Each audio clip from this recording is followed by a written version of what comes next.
Berkeley को तो हमने काफ़ी हद तक समझ लिया। इनफैक्ट हमने बर्कले समझ लिया। There is nothing more we can add to it. I mean, in our preliminary analysis that we are doing, we can obviously study Berkeley for our entire lives. And that is true for any great philosopher. Any big name in philosophy, you can study the philosopher for your life. In fact, जो philosophy को seriously लेते हैं, that's what they do. They are an expert. Someone is an expert on, say, Aristotle. तो ये ऐसे work करते हैं. So, हम बर्कले का एसेस प्रिस्पी हम समझ गए, लेकिन उसको अब डायरेक्टली वहीं से फ़लसफ़े को एक जगह समेटते हैं। अब बर्कले के फ़लसफ़े को हम यूजुअली बाकी सेशंस में क्या कर रहे थे, फ़िलासफ़र ख़त्म करने के बाद उसको क्रिटिसाइज़ करते थे। आज हम बर्कले के साथ हम ऐसा नहीं करेंगे। बर्कले की क्रिटिसिज्म फुल फ्लेजेड मोर ने की है। जब हम उनको पढ़ेंगे तो वहाँ पे हो जाएगा। तो let's for now we wouldn't do that. Berkeley के फ़लसफ़े का कोर है एसे एस्ट प्रिंसिपी। तो इसको हम देखते हैं और इसी पे कंक्लूड करेंगे बर्कले को, and then we will delve into Hume. Now Hume is a very big thing. Hume is really a very, very, very big thing. It's like whatever watershed moments in philosophy, Hume is that watershed moment.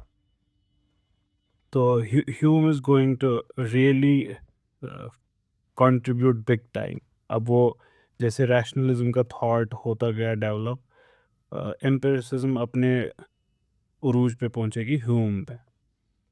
मतलब ये कहने का ये मतलब नहीं कि Hume is always right, we would criticise him as well, but then Hume in his, because when we follow a philosopher you try to become that, and Hume you will find very consistent in what he is saying.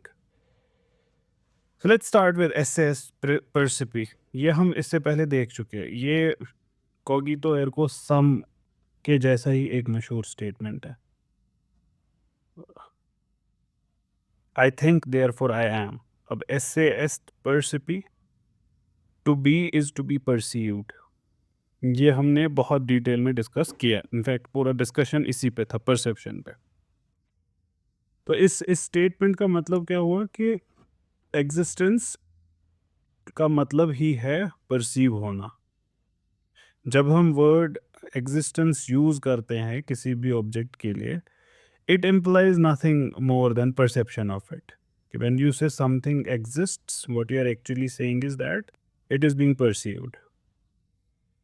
Hence, जब भी हम किसी physical object को assert करते हैं, it is senseless to assert its existence unless and until you are talking about the perception of that object. कहने का मतलब to say that thing exists but it is not perceived, ये contradiction in terms है। ये word की meaning के खिलाफ आप वर्ड को यूज कर रहे हैं। So it is impossible for Berkeley to accept a thing existing without it being perceived by anyone. हमने ये देखा कि इनका एक्चुअल मकसद मटीरियलिज्म को डिस्ट्रॉय करना था, और फलसफे में philosophical purpose was कि he would establish direct and simple relation between our knowledge and the known world. Strangely, Berkeley अपने फलसफे को ऑर्डिनरी कॉमन सेंस बिलीफ कहते हैं।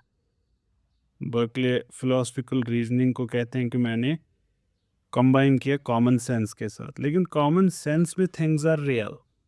सो देयर सीम्स टू बी, मतलब I don't know how he does it, but we might be able to understand by the end of this session कि वो ऐसा क्यों कह रहे हैं कि मेरा फ़लसफ़ा है। इनफैक्ट ही गोज़ ऑन, इससे बहुत आगे वो निकलते, वो कहते हैं कि in the history of philosophy it is my theory and only my theory which is in agreement with both philosophers and ordinary people. But we have seen कि इनका जो philosophical outlook है दुनिया के बारे में, वो का ऑर्डिनरी आउटलुक नहीं है। हम सब दुनिया को ऐसे नहीं देखते जैसे बर्कले ने हमको कहा है। देखो, लेट्स सी, आगे बढ़ते हैं।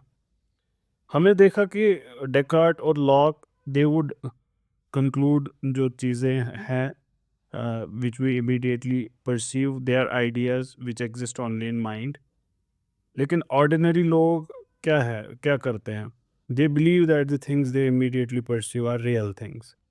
लेकिन हमने बर्कले के केस में देखा, he goes with Descartes and Locke in this. So how is he saying that my theory is consistent with ordinary experience? Not sure yet, but we might be able to understand or take a few clues down the line.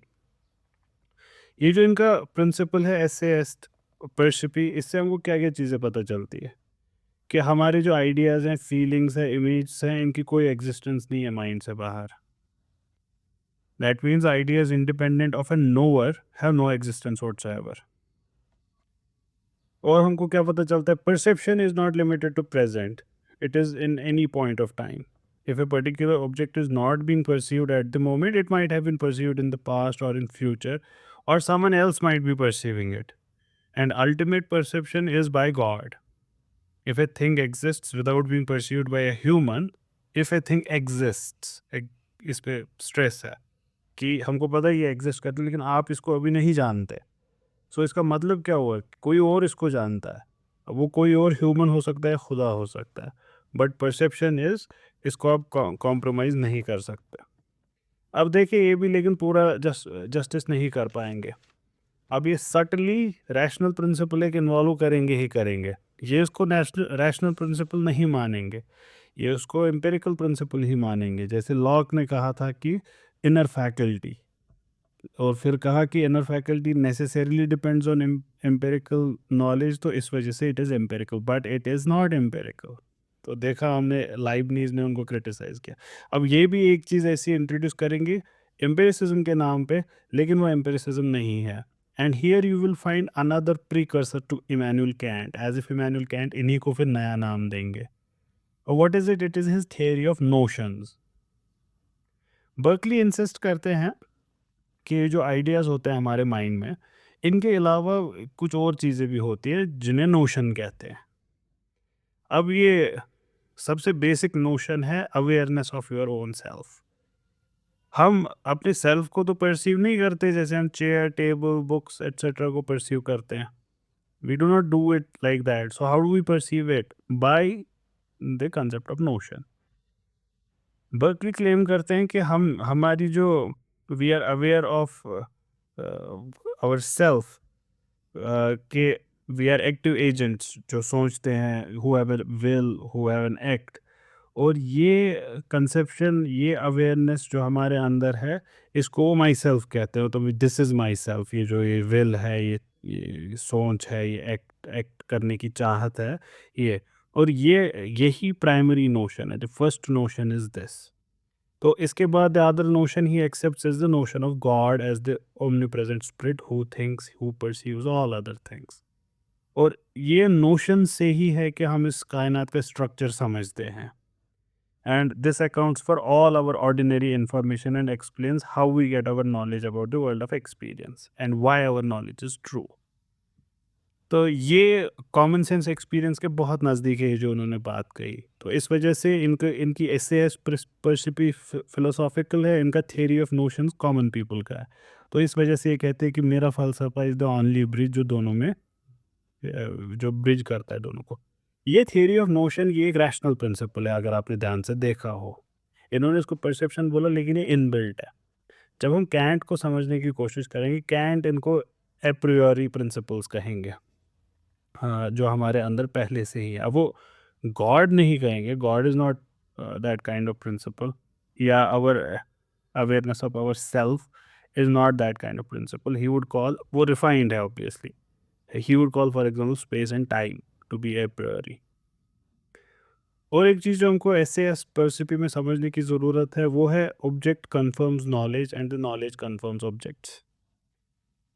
कहने का मतलब, देखिए, Berkeley does not accept any difference between object and knowledge. ये हम अभी तक देख चुके हैं कि जो आपके इल्म में है वही ऑब्जेक्ट है. So object does not exist outside knowledge. Knowledge ही इसका नेचर, नॉलेज ही इसकी क्वालिटी डिटरमिन करती है किसी भी ऑब्जेक्ट की. अलबत्ता what is quite interesting, Berkeley कहीं पे भी अपने फ़लसफ़े में बाहर की दुनिया को डिनाई नहीं करते.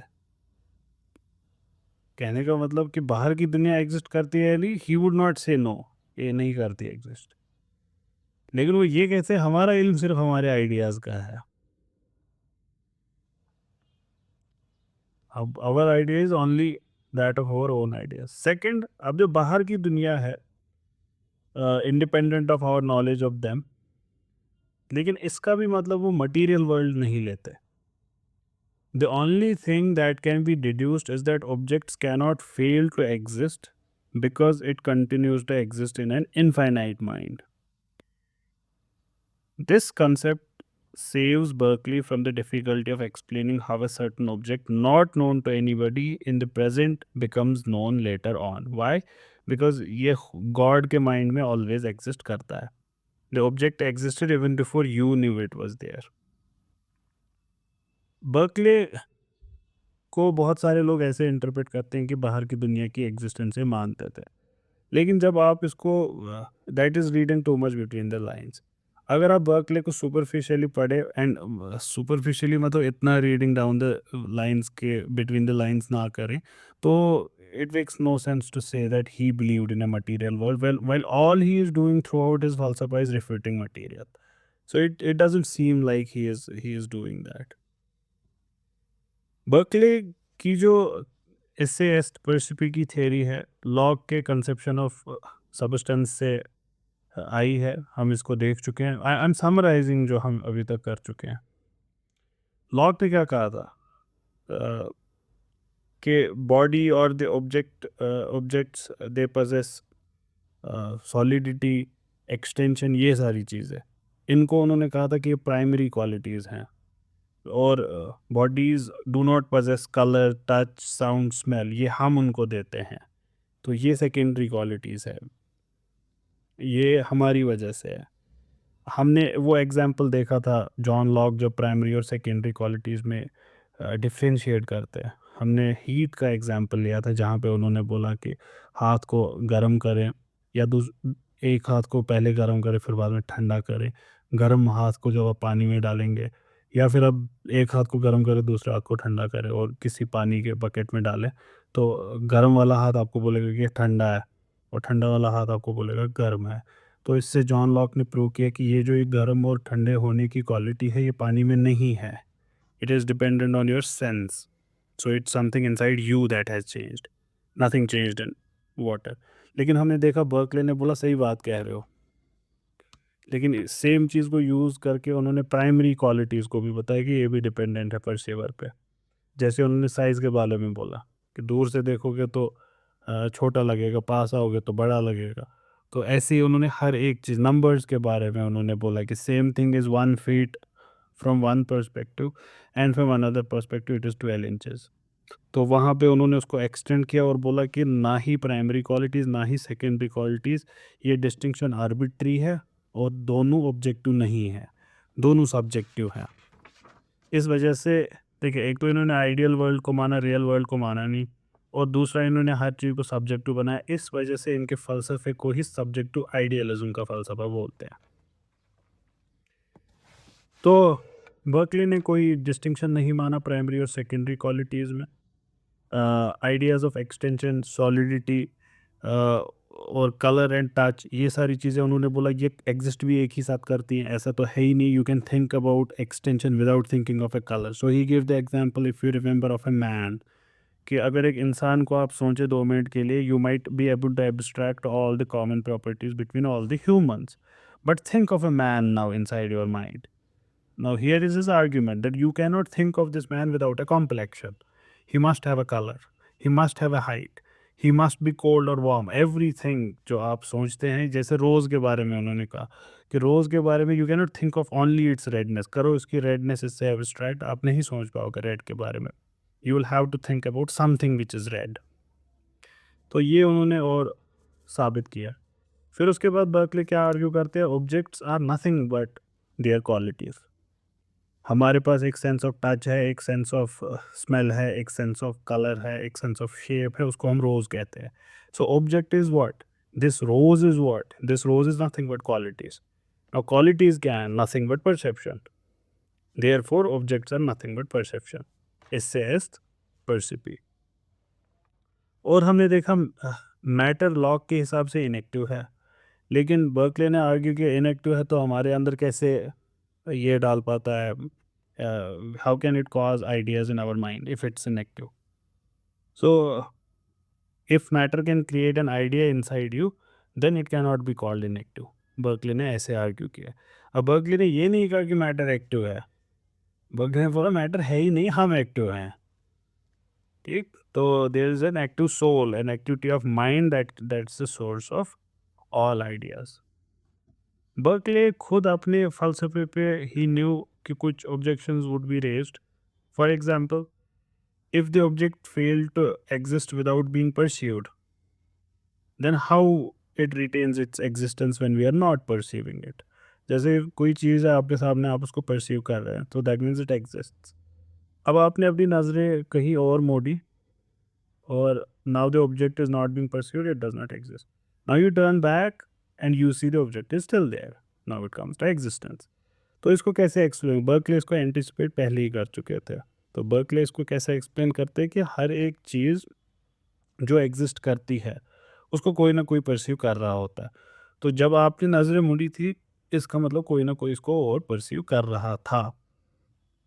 अब कोई और ह्यूमन तो है नहीं, तो यहाँ पे वो खुदा का तस्वुर इनकॉर्पोरेट करते हैं। So it is being perceived bye God at that particular point of time. दूसरा, अगर परसेप्शन ही ऑब्जेक्ट है, ये भी बर्कले ने खुद ही एंटिसिपेट किया था कि अगर परसेप्शन ही ऑब्जेक्ट है तो फिर रियल ऑब्जेक्ट्स और जो हम मनगढ़ंत दिमाग में सोचते हैं, जैसे I can think of A unicorn right now, does that mean it's also something real? Real object ये भी है क्या? तो बर्कले कहते हैं नहीं, जो इमेजेस होती हैं ऐसी जो हम मन में खुद से बनाते हैं, so these are products of our mind. Real objects are products of infinite mind, खुदा के दिमाग में हैं पहले से ही। इमेजेस डिपेंड करते हैं आपकी करंट स्टेट पे। रियल ऑब्जेक्ट्स किस पे डिपेंड करती है? Upon God. तो ये यहाँ पे भी आप देख रहे हैं कि ये क्या कहते हैं उनको, डेकार्ट की तरह ही हो रहा है कि he is simply just running away from the problems. Hume इन चीज़ों को डायरेक्टली पॉइंट आउट करेंगे, बोलेंगे नहीं आप भाग रहे हैं प्रॉब्लम से, क्या हर जगह खुदा खुदा लगा के रखा हुआ मसले को सॉल्व कर रहे हैं, ऐसा कुछ नहीं होता। आप देखेंगे वो इसको अपने लॉजिकल कंक्लूजन पे पहुंचाएंगे। एक और मसला जो बर्कले पे हम पूछ सकते हैं, और बर्कले ने ये खुद से भी एंटिसिपेट किया था कि डू वी ईट और ड्रिंक आइडियाज देन? जब हम खाना खाते हैं, R be eating idea? there's nothing, no eating taking place at, मतलब in reality you only had a sense of smell, you only had a sense of taste, you only had a sense of गरम था तो गरम, जैसा भी आपका खाना था। बर्कले के हिसाब से the word idea, he says, I don't use it in the ordinary sense. Idea implies our knowledge, which is complete in itself, of any particular object. We cannot say what the object really is apart from our knowledge of it. कि असलियत में वो object क्या है, we never know. हमें क्या पता है, हमारा इल्म उसके बारे में क्या है। Hence, every object that is experienced is only an idea. That's all. अब यहाँ पे भी आपको पता चल गया होगा कि ये बाहर की दुनिया को एक्चुअली डिनाई नहीं कर रहे हैं। बाहर की दुनिया को एक्सेप्ट करे but we can not know it. यहाँ पे भी आपको एक प्रिकर्सर टू इमैनुअल काइंट दिख रहा है। वो इसको क्या करेंगे, वो फेनोमेना और नोमेना में डिवाइड कर देंगे पूरी कायनात को। ही वुड से नोमेना के सर we can never deal, we can never know things in themselves, we can only have our ideas of them. So whatever objects you talk about, you are actually talking about what is in your idea. ये कह रहे हैं Berkeley. Berkeley कहते हैं कि logically ये जो मैंने बात कही, अगर आपको इससे दिक्कत हो भी रही है, लॉजिकली इसमें कोई इनकन्सिस्टेंसी नहीं है। जो प्रॉब्लम आपको हो रही है साइकोलॉजिकल प्रॉब्लम है, नॉट अ लॉजिकल प्रॉब्लम।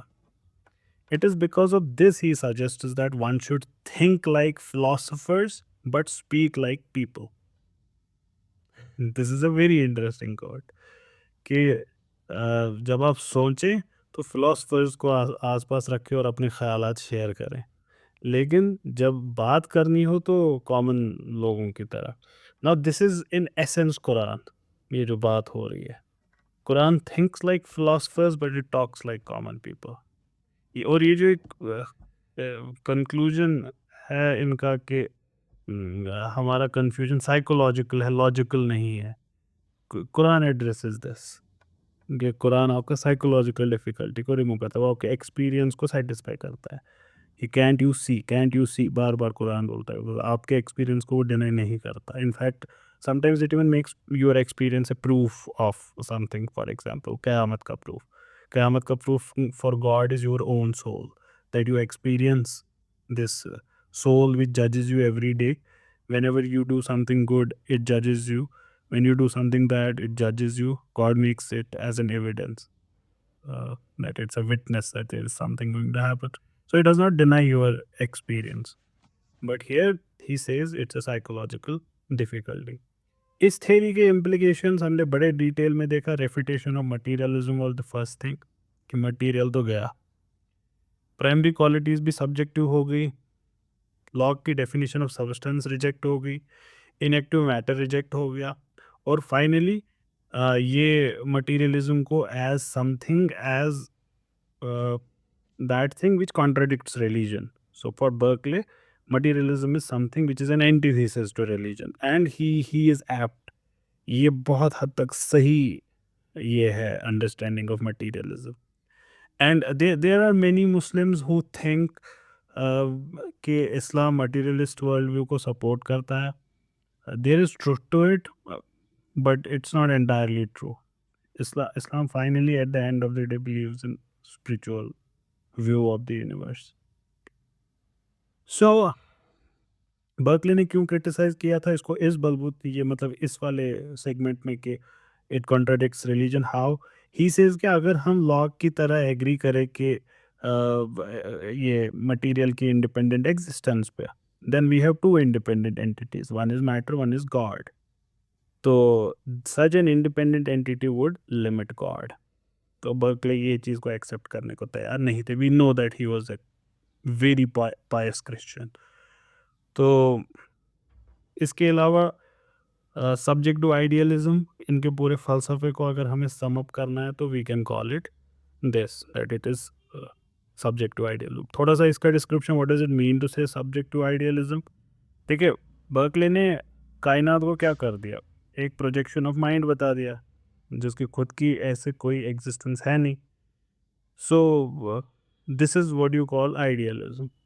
ये आइडियल है, आइडिया से रिलेटेड है, ठीक है, इसकी कोई मटेरियल एग्जिस्टेंस आपसे बाहर नहीं है। So what he did was he laid the foundation of a system of idealism by having this belief in a finite mind and the infinite mind of God, और उन्हीं के आइडियाज़, उन्हीं के images, उन्हीं के ऑब्जेक्ट्स। और subjective क्यों है इनका स्कूल, बिकॉज ही बिलीव्स कि हर एक इल्म सब्जेक्टिव है finally at the end of the day. that is, they are dependent on the mind of the one who is perceiving. So finally, in its ultimate analysis, we can call his philosophy subjective idealism. So that's all about Berkeley. Let's move ahead and try to see David Hume. Now David Hume is a very big thing. I mean, really big thing. Modern philosophy जो अभी की है, जो right now common place philosophy है, it owes a lot to David Hume. हम जैसे हमने Berkeley को डिस्क्राइब किया था as John Locke need consistent, हम ह्यूम को कह सकते हैं Berkeley made consistent, and now his consistency is of the highest level. इससे आगे एम्पिरिसिज्म का कुछ नहीं हो सकता था।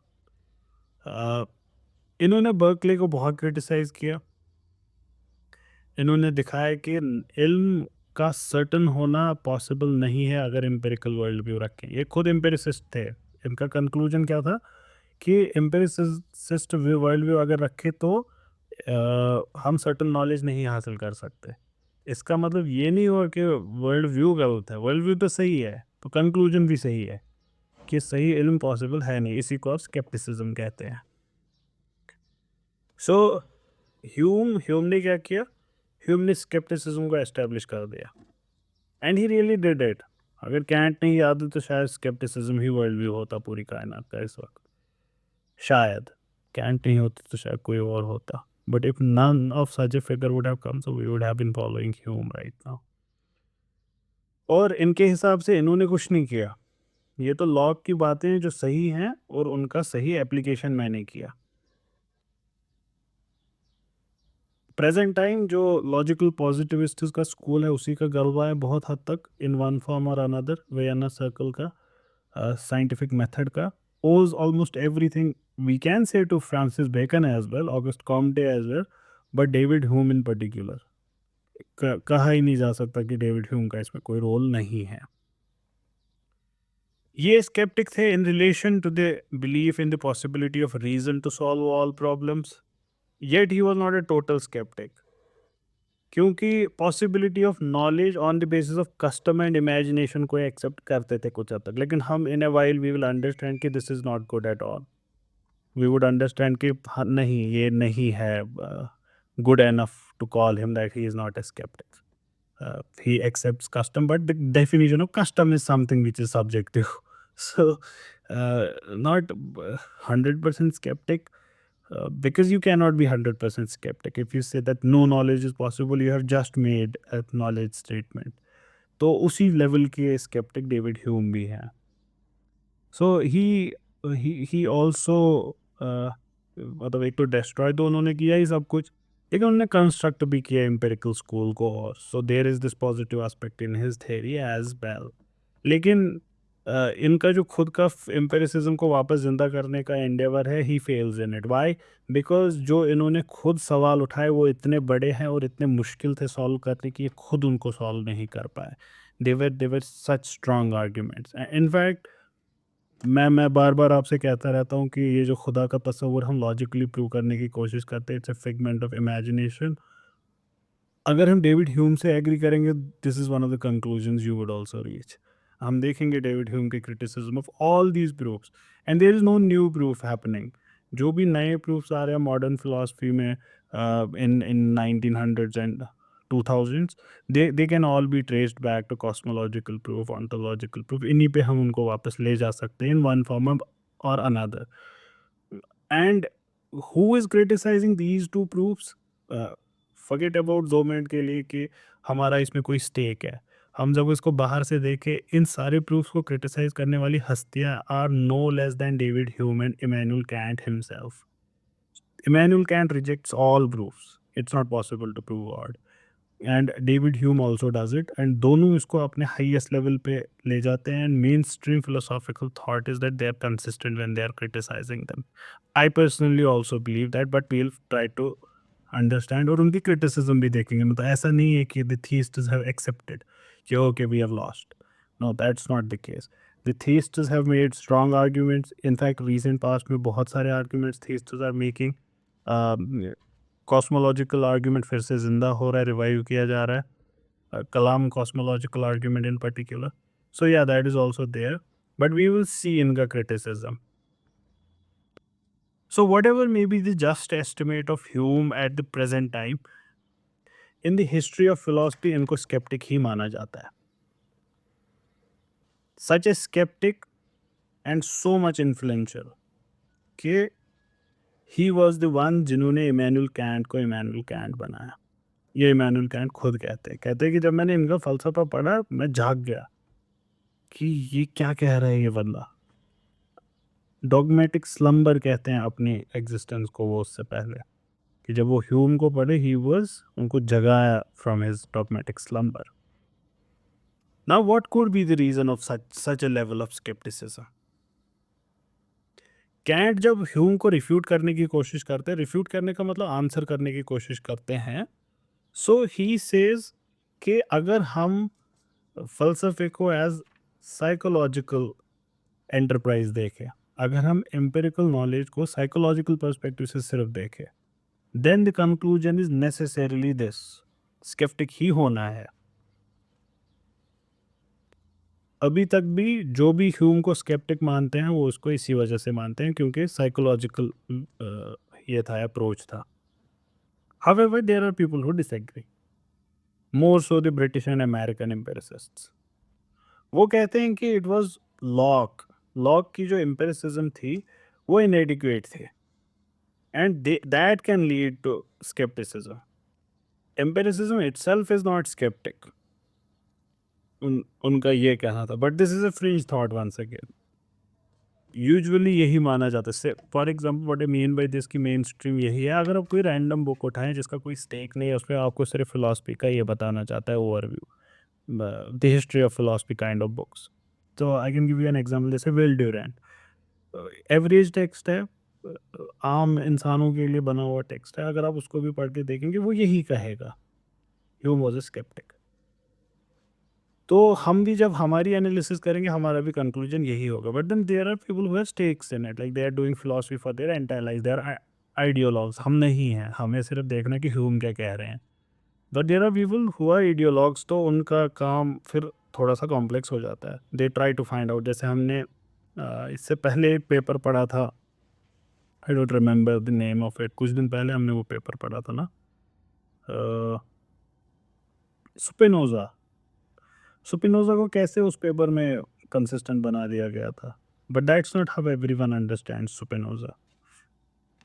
तो ऐसे ही यहाँ पे भी है, ये जो कुछ ब्रिटिशर्स और अमेरिकन एम्पिरिसिस्ट्स हैं, इट्स ए फ्रेंच थॉट।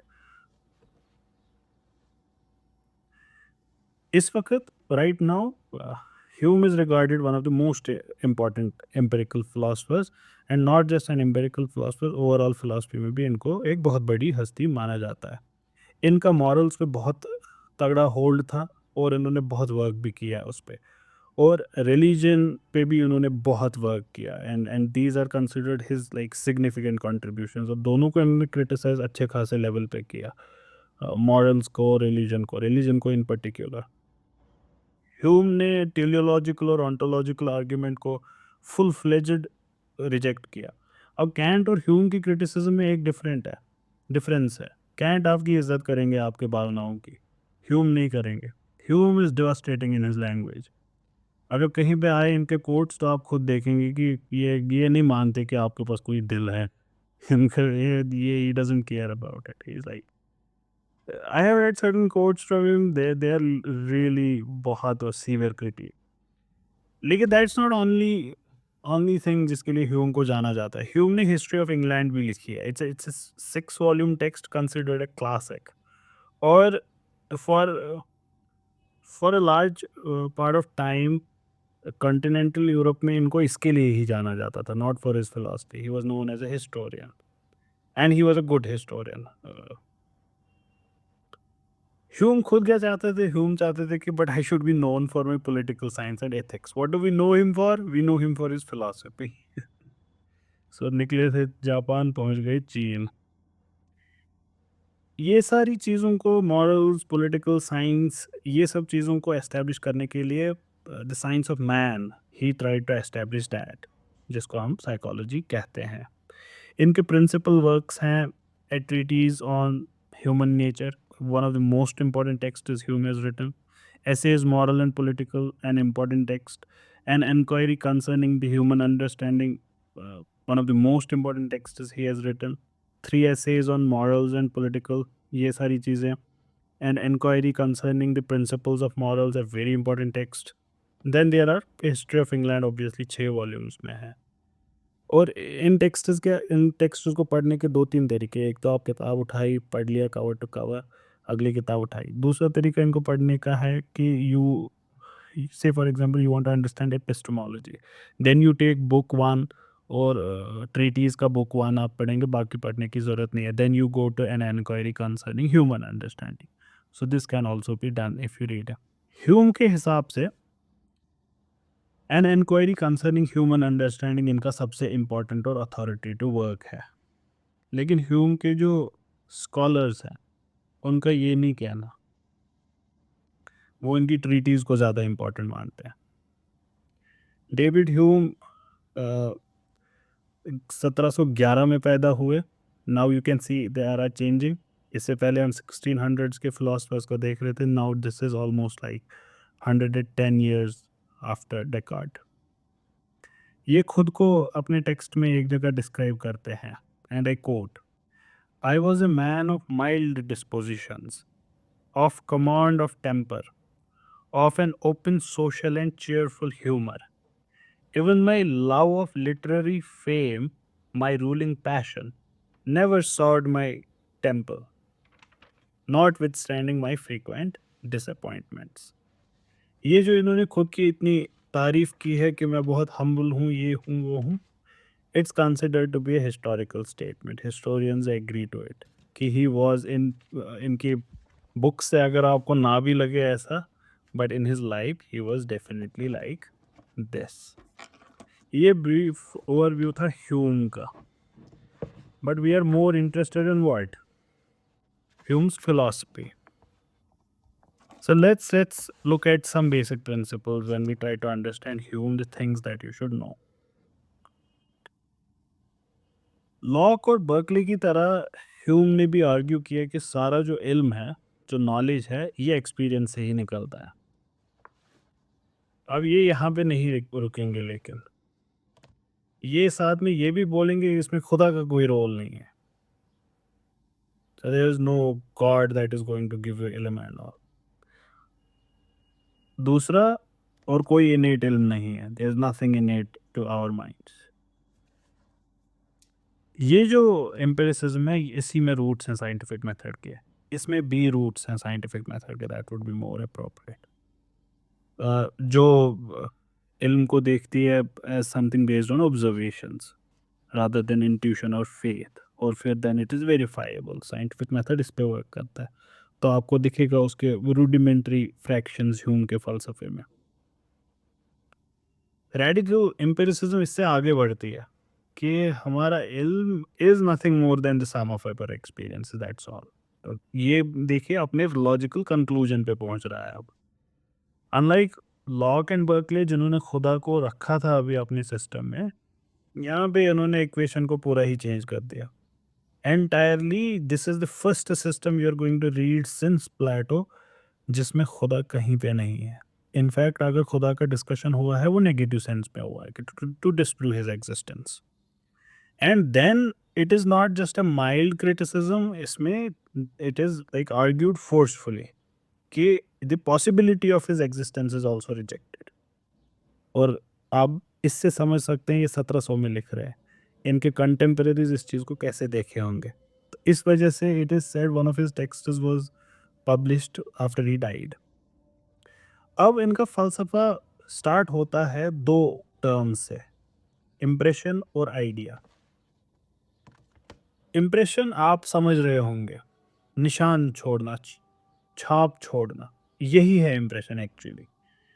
एक एप्पल आपके सामने आया, हुआ क्या, इसने एक इम्प्रेशन छोड़ा आपके सेंसेस पे.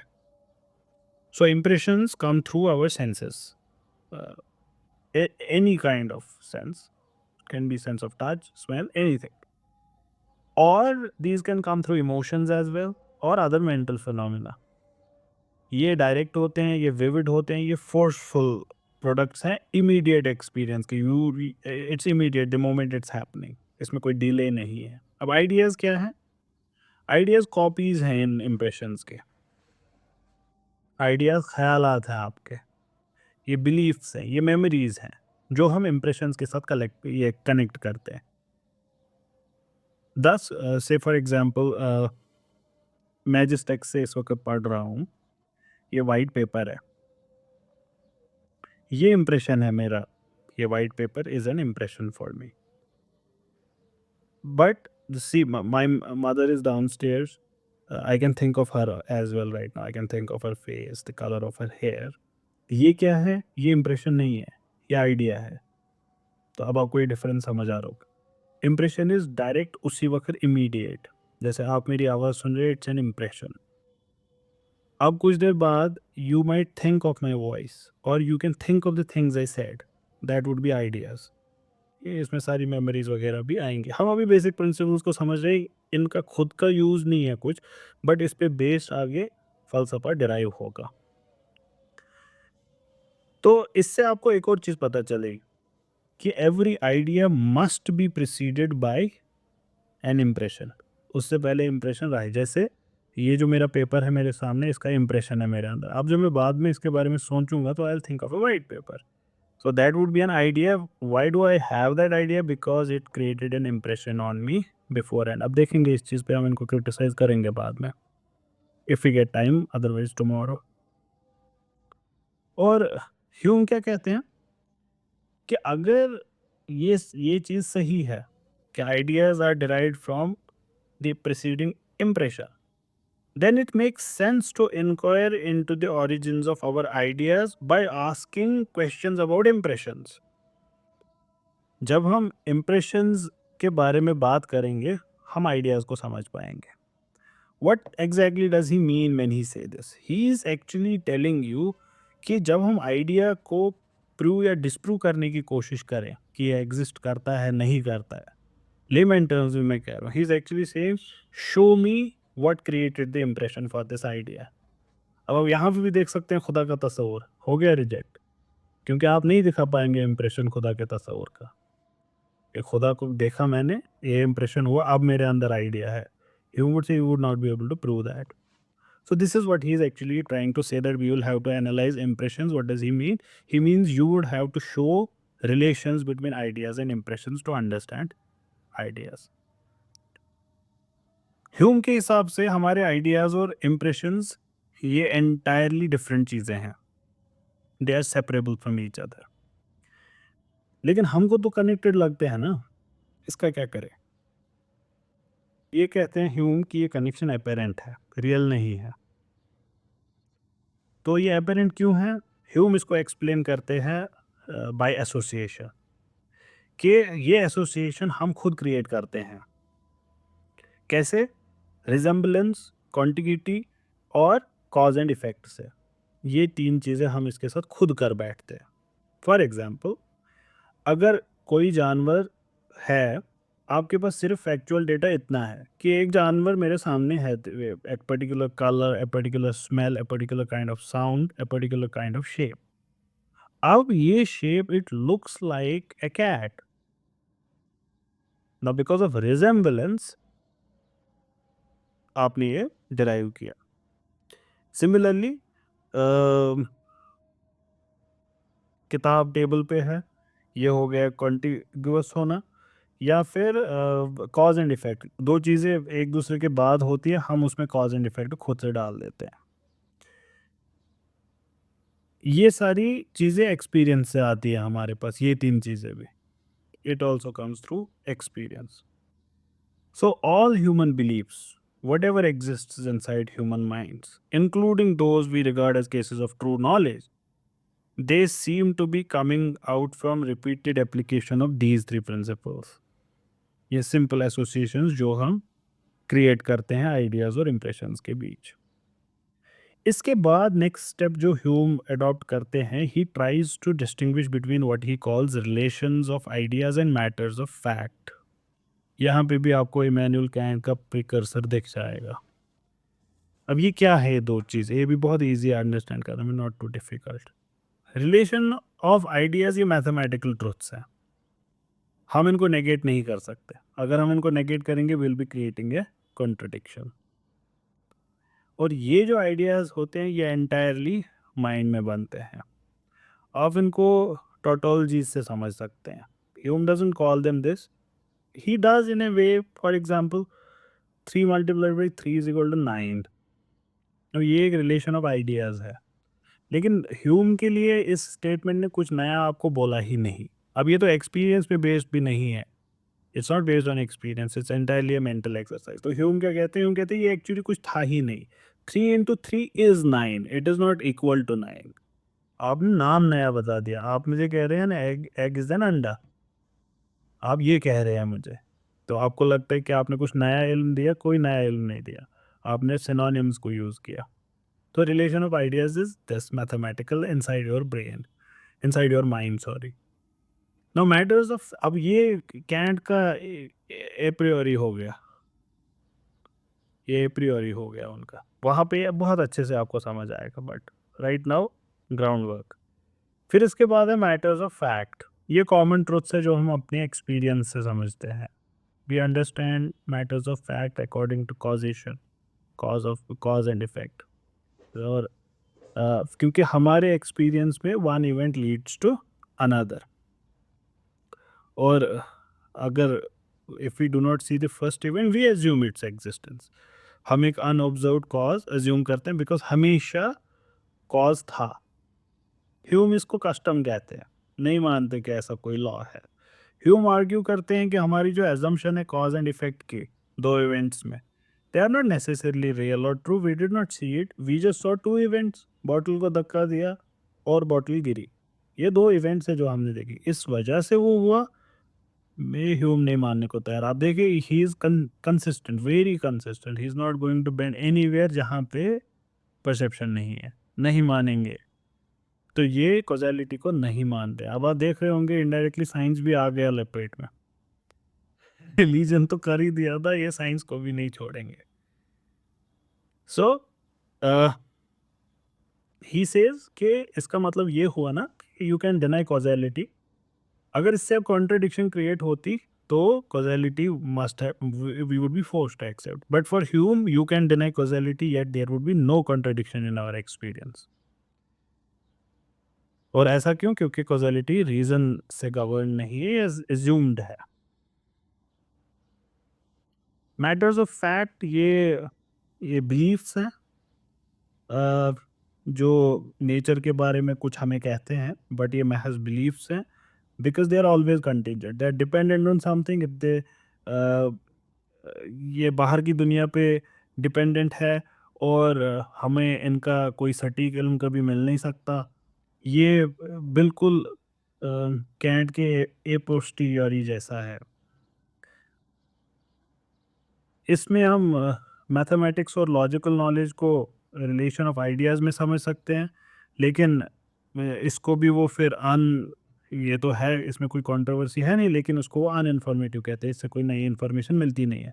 और ये जो है मैटर ऑफ फैक्ट, इससे हमको नई इन्फॉर्मेशन तो मिलती है, बट एक पूरा सब्जेक्टिव इल्म मिलता है, कोई जिसकी कोई असलियत है नहीं। अब मैथमेटिकल और logical knowledge relations of ideas में हुआ, लेकिन डिस्ट्रॉय हुआ, why? Because it is uninformative. Science कहाँ पे आएगी? Science is matters of fact, natural sciences depend on these matters of fact. अब वो इसलिए डिस्ट्रॉय हो गया क्योंकि वो सपोजिशंस है। There are suppositions. अब क्या बचा? बचा मेटाफिजिक्स। मेटाफिजिक्स के बारे में ह्यूम कहते हैं कि ये तो दोनों के गलत पार्ट्स को कंबाइन करके बनाया गया है। So what metaphysics does is it tries to achieve certainty of mathematical and logical knowledge, while it takes its content from matters of fact. तो दोनों में जो प्रॉब्लम्स है, ये दोनों के प्रॉब्लम्स पार्ट्स को एक करके अपनी मेटाफिजिक्स करता है। तो ये एंटी ये मेटाफिजिक्स फिलोसफर भी है, ये बिल्कुल ही रिजेक्ट करते हैं मेटाफिजिक्स को। अब यही सिमिलर कंक्लूजन कैंट का भी है, लेकिन रीजंस ये नहीं है। वो कहेंगे कि मेटाफिजिकल ट्रूथ्स आर अननोवेबल, ये डिनाई करते हैं उनकी एग्जिस्टेंस को। वो कम से कम एक बॉक्स रखते हैं, बॉक्स के अंदर कहते हैं कि इसमें all those things which we do not know, but he accepts कि इस बॉक्स में कुछ है। ह्यूम कहते हैं बॉक्स ही नहीं है, इट्स नथिंग लाइक दैट। यहाँ इसके बाद will take up his concept of self, but you can understand कि इनके ये सेल्फ वगैरह भी इस नाम की कोई चिड़िया एग्जिस्ट करती है नहीं, but I do not want to like leave it in the middle. I think we can finish it. इसको कर ही लेते हैं इनके idea of self को, so that we also understand the application of these impressions ideas.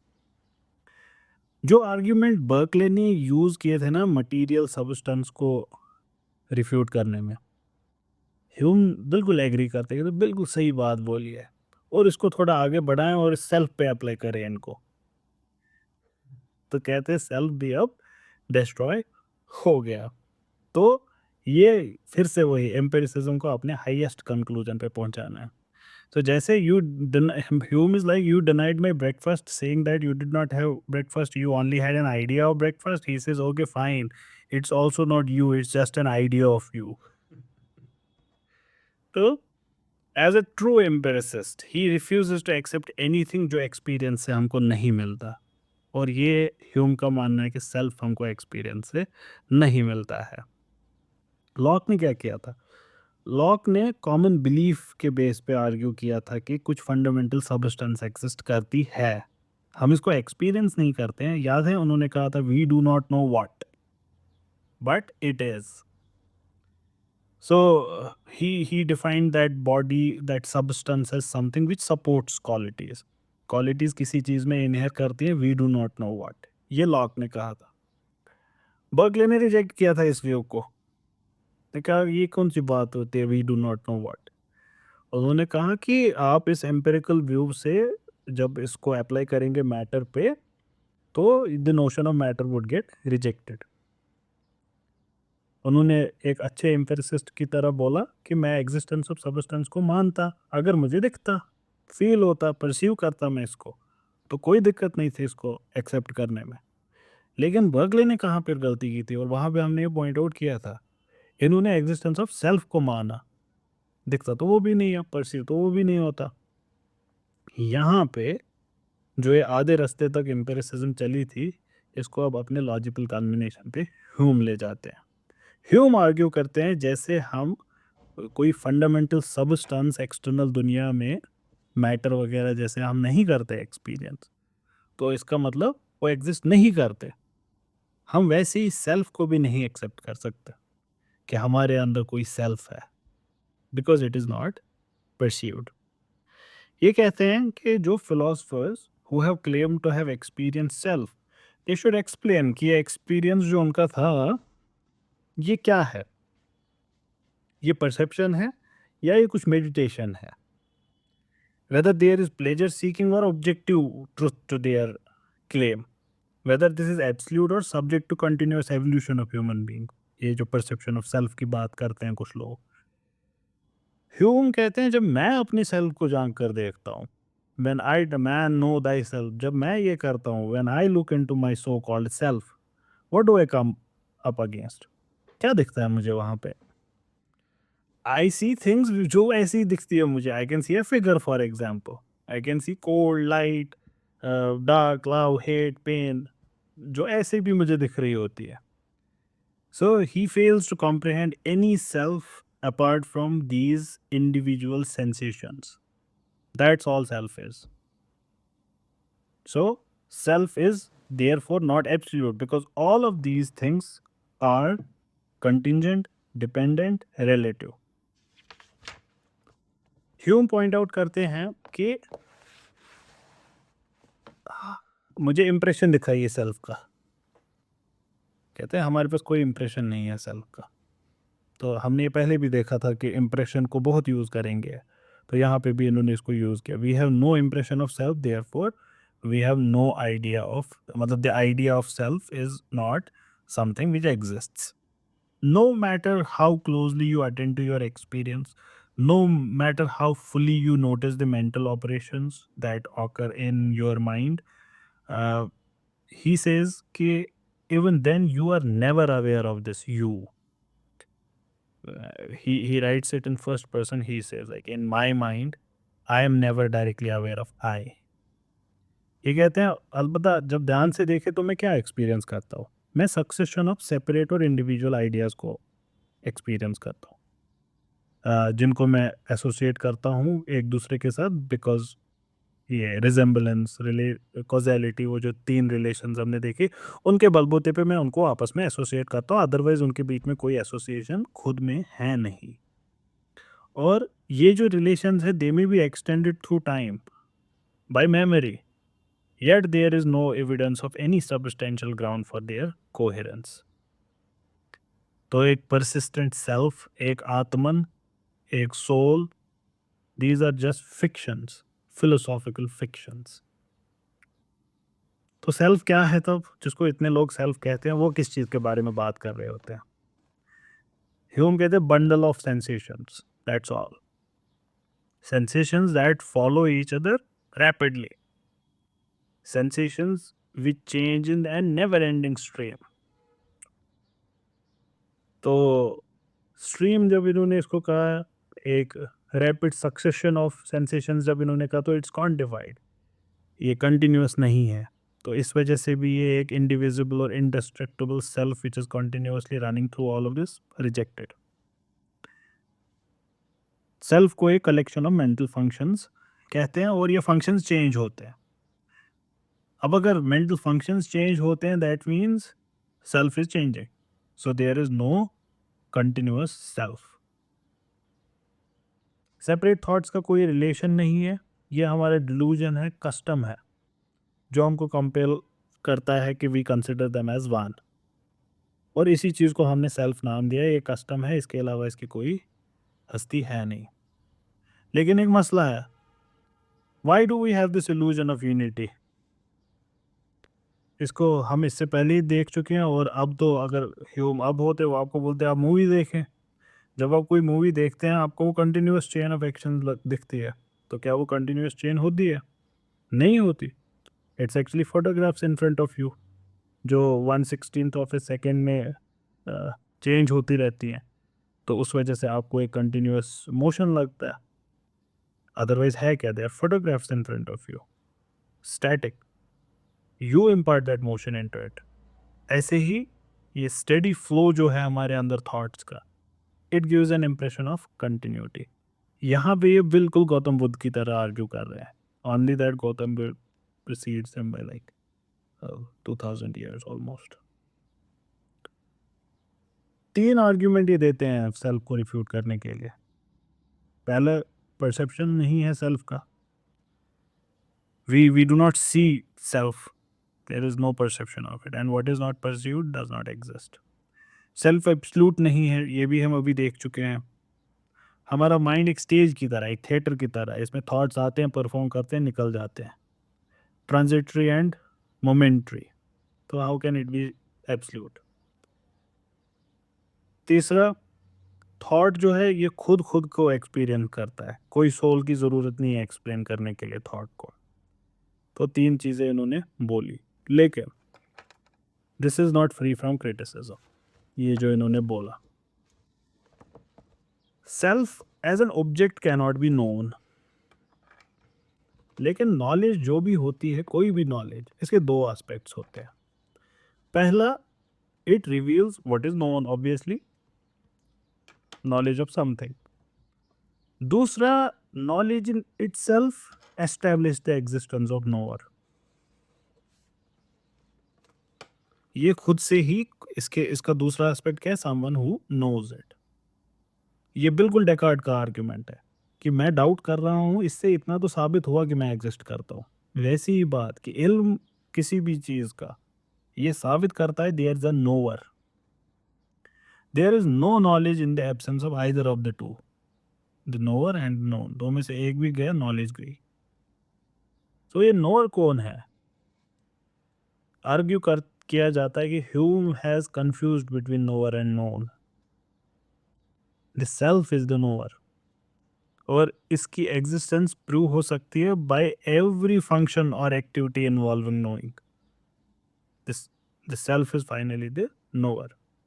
आपने देखा अभी जो मैं कोट कर रहा था ह्यूम को, वहां पे वो क्या कह रहे थे? When I look into my self, so he himself states that whenever he looks into his self he finds various thoughts coming and going, but he conveniently forgets that this itself constitutes the existence of self, the knower, the subject, not the object। दूसरा मसला, memory आपने बोल दिया ऐसे ही कि impression की memory फिर रहती है, रहती कहाँ है? मेमोरी नहीं एक्सप्लेन हो सकती है अगर कोई चीज़ परमानेंट नहीं है। 2 सक्सेसिव थॉट्स के बीच में कोई भी चीज़ ट्रांसफ़र नहीं हो रही है, तब पिछले थॉट का जो मेमोरी था वो नेक्स्ट थॉट में कैसे ट्रांसफ़र हुआ? I saw my brother my sister 4 hours back, but how do I remember it right now if nothing from that transfer to this moment? Very strong criticism, and a very strong criticism of Gautam Buddha, not able to answer. Memory हम सबका और common experience है, हर कोई recollect करता है अपने past events को। Memory एक एडिकेट प्रूफ है कि कोई चीज़ परमानेंटली पिछले से आगे आ रही है। If the knower himself has changed, how can he recognize anything at all? अब जो ये एसोसिएशन ऑफ आइडियाज़ को कस्टम से एक्सप्लेन किया था कि हमारा ये रिजेंबलेंस का कॉजेलिटी का मसला है, ये भी नहीं है एक अच्छी एक्सप्लेनेशन। एसोसिएशन ऑफ आइडियाज नहीं एक्सप्लेन हो सकता है अगर कोई यूनिफाइंग प्रिंसिपल नहीं है। इन्होंने क्या किया था ह्यूम ने? इन्होंने थॉट्स और फीलिंग्स का जो ऑर्डर है उसको एक्सप्लेन किया था on the basis of association of ideas, जो उनकी प्रॉक्सिमिटी, सिमिलैरिटी, कंट्रास्ट, कॉजेलिटी से हम इन्फर करते थे। लेकिन अगर कोई सोल है नहीं, तो ये कौन है जो इनकी प्रॉक्सिमिटी को देख रहा है? जैसे टेबल पे बुक है, ये उन्होंने बोला कि otherwise these thoughts are separate, book का थॉट अलग है, टेबल का थॉट अलग है। तो ये कौन है जिसने ये किया, इन दोनों को कंपेयर किया? प्रॉक्सिमिटी किस चीज़ ने परसीव की? क्योंकि proximity directly is not perceived. What is it that causes these associations? What is it that, मतलब जब बॉटल को धक्का मारा, बॉटल गिरी, हमने क्या देखा? हमने देखा बॉटल थी, हमने देखा बॉटल गिरी। आपने सही बोला कि हमको नहीं दिख रहा है इसमें कॉजेलिटी, हमने ये खुद से कर दिया, सही बोला आपने, लेकिन हम कौन जिसने ये किया? There has to be some self. तो यहाँ पे वील कंक्लूडेड आज के लिए। कल हम इंशाल्लाह ह्यूम का कॉजेलिटी को पे डिस्कशन देखेंगे, एंड फिर उसके बाद तस्वुर खुदा पे आएंगे कि खुदा के बारे में क्या कहते हैं ना ह्यूम। बट ज़्यादा एक्साइट होने की ज़रूरत नहीं है, मना ही करेंगे। चलिए, thanks for being here, that would be all for today.